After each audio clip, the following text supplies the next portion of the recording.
আজকে আমি বাড়ির পর থেকেই মাছ নিয়েছি। আর এই মাছ দিয়ে টমেটো দিয়ে আমি মাছের ঝুড়ি রান্না করব। তো এখানে মাছটা আমি কুটে ধুয়ে রেডি করে নিয়েছি, তো মাছটা এখন ভেজে নিব। তো আমি কিভাবে করি আমার সাথে থেকে শুরু থেকে শেষ পর্যন্ত দেখতে থাকুন। আসসালামু আলাইকুম বন্ধুরা, দূরের এবং কাছের, দেশে এবং দেশের বাইরে যে যেখানে আছেন, আশা করি আল্লাহর রহমতে আপনারা সবাই ভালো আছেন।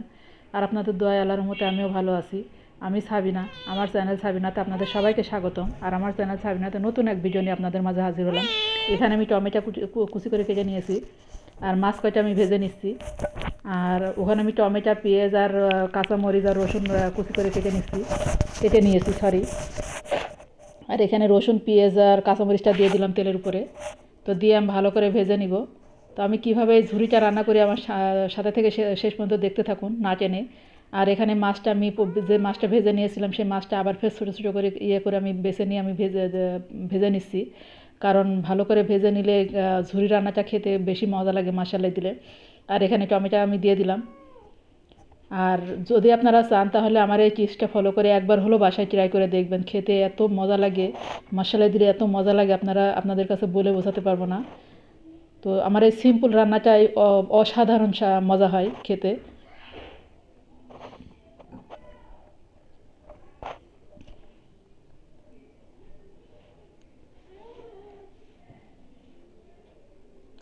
আমি কালারটাও অনেক সুন্দর রেখেছি, কারণ বেশি হলুদ দিলে বেশি কালার হলে ভালো লাগে না, কারণ হলুদ হলুদ গন্ধ করে বেশি হলুদ দিলে। তো আমরা একটু হলুদ কম খাই। আর এখানে আমার ঝুরি রান্নাটা হয়ে গেছে। তো আমি ভয়েসটা পরে দিছি, তো খেতে মাশাআল্লাহ অনেক মজা হয়েছিল। আর এখানে আমি ধনে পাতাটা দিয়ে দিচ্ছি। তো আমার চ্যানেলটা যারা নতুন আছেন তাদেরকে বলবো, প্লিজ আমার চ্যানেলটাকে সাবস্ক্রাইব করে দিবেন, কমেন্ট করবেন, লাইক করবেন, আর পাশে থাকা বেল আইকনটা প্রেস করে দিবেন যেন নোটিফিকেশনটা সবার আগে পেয়ে যান। আর যারা পুরাতন বন্ধু তাদেরকে অসংখ্য অসংখ্য ধন্যবাদ। আর তাদেরকে বলবো প্লিজ আমার চ্যানেলে কমেন্ট করবেন, লাইক করবেন, আর বেশি বেশি শেয়ার করে দিবেন। আর স্কিপ করে কেউ ভিডিওটা দেখবেন না, কারণ আমি সবার ভিডিও কিন্তু একদম শুরু থেকে শেষ পর্যন্ত দেখি।